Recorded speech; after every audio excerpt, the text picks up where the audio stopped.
Allora, benvenuti, io vi ringrazio della vostra presenza perché oggettivamente un po' il tempo e un po' la giornata forse non era proprio la cosa più comoda e piacevole uscire di casa oggi. Dunque, io sono seduta a questo tavolo e rappresento il comitato portoghese per Bersani. E insieme a me lavorano molte altre persone e ringrazio tutti quanti per l'aiuto e il lavoro che stanno impiegando in questa avventura. E ovviamente la giornata di oggi è stata organizzata per promuovere le primarie e promuovere la candidatura del segretario del Partito Democratico Pierluigi Bersani. Abbiamo qui con noi il senatore Felice Casson che con molta gentilezza ha accettato il nostro invito visto che la coordinatrice nazionale Alessandra Moretti purtroppo non può essere presente con noi oggi. Quindi io direi di passare direttamente la parola a lui.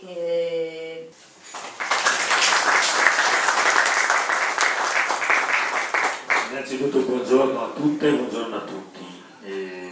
Credo che avreste gradito maggiormente la presenza di Alessandra Moretti, soprattutto gli uomini. Sono qua, mi sopporterete per qualche minuto, accetterete questa sostituzione e quindi comunque cercheremo di ragionare un po' assieme. Devo dire che anche vista la giornata e visto il tempo, visto l'orario di domenica pomeriggio, mi sorprendo anche che siamo così tanti perché pensavo dovessimo essere in 7, 8, una cosa del genere, quindi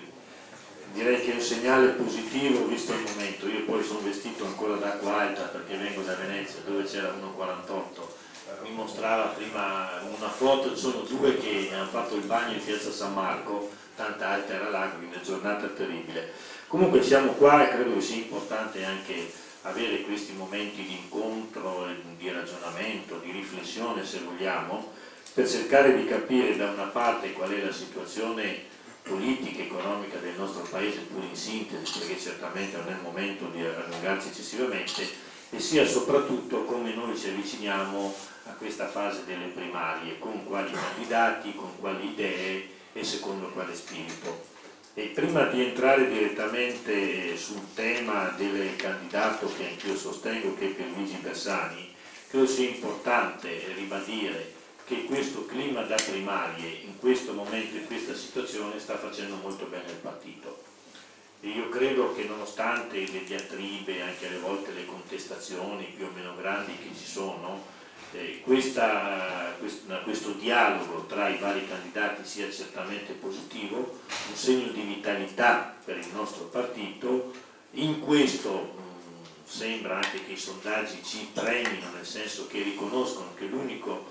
gruppo politico, l'unico partito politico che in questo momento sta cercando di costruire, di avere delle idee, di ragionare sui contenuti è il Partito Democratico, perché in questo confronto tra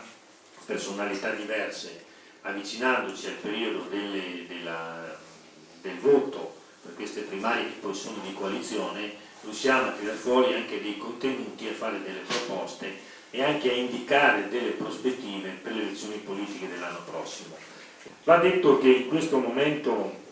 siamo ancora in una sorta di impasse perché non si sa quale legge elettorale verrà fuori, non si sa che cosa succederà poi dopo queste primarie, ad esempio andando alle elezioni politiche anche per i parlamentari. Io sono un forte sostenitore da sempre della necessità di fare primarie anche per i parlamentari, proprio perché sono convinto che i parlamentari devono avere un contatto, un collegamento con i nostri iscritti, simpatizzanti, col territorio e debbano rispondere direttamente al territorio. I cittadini devono sapere che il rappresentante al comune, alla regione e al Parlamento, e quindi per questo penso che sia necessario arrivare a primarie anche per i parlamentari, peraltro con delle regole più chiare, più precise di quelle che ci sono state fino adesso, per evitare che succedano infatti come Napoli, una cosa assolutamente vergognosa, che ci siamo vergognati tutti quanti di quel che è successo proprio perché alcune cose non erano state sistemate. Quindi direi che è iniziato questo percorso attraverso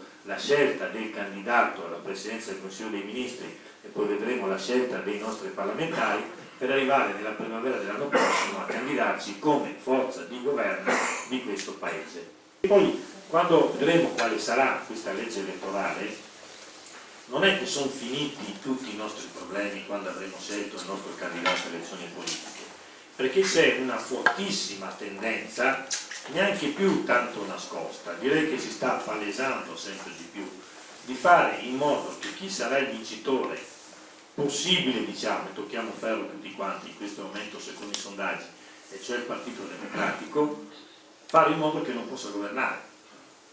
Perché tutti i bastoni tra le ruote alla legge elettorale in questo momento sono messi per questo motivo, per fare in modo che si crei ancora una situazione politica di stallo, dove non ci sia la possibilità di fare un governo politico serio, e quindi la necessità o di un ricorso nuovo a un governo tecnico, il tanto chiamato e famigerato Monti bis, oppure a nuove elezioni. Guarda, sarebbe un disastro comunque, per motivi diversificati. Vorrebbe dire rimettere in gioco il sistema democratico del nostro Paese, vorrebbe dire non credere più anche alle forze positive che ci sono in politica e nei partiti e affidare tutto ad altre esperienze, ad altre novità. Questo è il gioco che stiamo facendo adesso, e per questo è un momento molto importante, ed è per questo che poi, vi dicevo, l'avevo scelto in quell'ottica questa candidatura di Bersani, e la riconfermo in questo momento. Bisogna avere una struttura mentale, culturale, politica importante per poter essere il governo del Paese e per poter governare questo Paese in maniera forte e solida. Mi voglio soffermare un attimo, giustamente avevi accennato all'inizio anche sui temi della trasparenza, della funzione. Guardate che io l'ho vissuta direttamente, perché purtroppo all'interno del Partito Democratico di recente abbiamo avuto due esperienze, diciamo, tragiche dal punto di vista giudiziario, Lusi da una parte e Penati dall'altra. Tutte e due le ho vissute direttamente nelle riunioni degli uffici di presidenza del Parlamento, Camera e Senato. Essendo vicepresidente dei senatori faccio parte di questi uffici di presidenza. Quando è scoppiato un caso e l'altro, le posizioni di Bersani sono state nette e chiare. Quando è scoppiato il caso Lusi, senatore del Partito Democratico, anche se le sue vicende riguardavano l'epoca precedente, quindi per sé non riguardavano il Partito Democratico, però mi ricordo intervenendo negli uffici di presidenza, tutti d'accordo peraltro, ma io intervengo e dico: noi dobbiamo uscire da questa riunione nostra e Lusi deve essere cacciato dal gruppo e poi dal partito, non come si dice ad horas, ma consentitemi l'espressione ad minutos. Quando noi usciamo da qui e apriamo la porta, Lusi deve essere fuori, e lì c'era il consenso di tutto il partito, di Bersani per primo, quindi un segno. Ed era ancora più pesante e importante il segno che ha dato su altre vicende che riguardavano persone che sappiamo più vicine all'area bersaniana, come il senatore Tedesco da una parte, come Penati dall'altra, e dall'inizio Bersani, mi ricordo, ero presente, ho detto: non sogniamoci di difendere il senatore Tedesco, noi dobbiamo votare per il suo arresto in Senato. Bersani tranquillo, pacifico, senza dubbio. E su Penati ha detto: Penati se ne deve andare da tutte le cariche di partito, eccetera, così. Poi sul fatto che fosse consigliere regionale nessuno poteva imporre, perché la carica elettiva nessuno può imporre, però la chiarezza, la linearità è stata quella. Perché, e termino su questo punto anche per passare il microfono a qualcuno di voi se vorrà intervenire, guardate che oltre a tutti i problemi e i discorsi sui contenuti, sui vari temi che abbiamo detto, io credo che proprio di fronte a questa ondata, si dice di antipolitica, chiamiamola come vogliamo, noi dobbiamo dare un'idea diversa e nuova del Partito Democratico, noi dobbiamo essere chiari. Quando succedono questi fatti noi non dobbiamo tentennare, noi dobbiamo dire in maniera chiara: queste persone non fanno parte del Partito Democratico, al di là dei processi, guardate, al di là di quello che sarà l'esito processuale, perché che Lusi o Penati vengano condannati, vengano assolti, a me, uomo del Partito Democratico, non interessa, perché io credo in un Partito Democratico che ha uno statuto, un regolamento, che devono essere più rigidi del codice penale, perché se esiste quel sistema Sesto San Giovanni che tutti conosciamo, quel sistema così com'è, che sia sanzionato dal giudice penale, non mi interessa. Però io come Partito Democratico credo che quel comportamento è contrario all'etica del Partito Democratico, e quindi noi dobbiamo dare questa idea nuova di novità, di trasparenza, di pulizia e di contenuti. Concludo, Sono convinto che Bersani rappresenta al meglio questa idea e quindi per una vittoria alle prossime elezioni politiche, quindi come forza di governo.